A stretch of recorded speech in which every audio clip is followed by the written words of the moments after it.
সবাইকে জয় যিশু, মহান ঈশ্বরকে ধন্যবাদ। আমি বিষ্ণু। আজকে ঈশ্বরের বাক্য থেকে দেখব প্রেরিত পুস্তক 10 অধ্যায়ের 35 পদ। লেখা রয়েছে, কিন্তু প্রত্যেক জাতির মধ্যে যে কেহ তাহাকে ভয় করে ও ধর্মাচরণ করে সে তার গ্রাহ্য হয়। প্রত্যেক জাতির মধ্যে, যে কোনো জাতি হতে পারে, যে কেহ প্রভু যীশু খ্রিস্টকে ভয় করবে ও ধর্মাচরণ করবে, তার সেই আজ্ঞা পালন করবে, সে তার গ্রাহ্য হবে।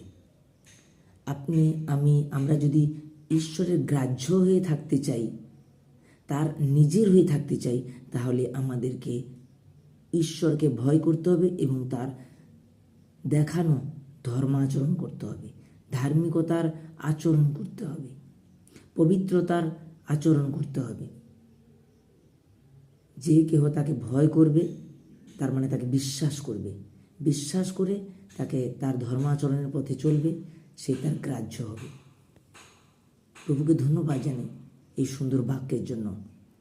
আমরা যেন প্রত্যেকে ঈশ্বরকে ভয় করে তার ধর্মাচরণের পথে চলতে পারি। তিনি আমাদেরকে তার কাছে রাখবেন এবং তিনি গ্রাহ্য করবেন। আমেন।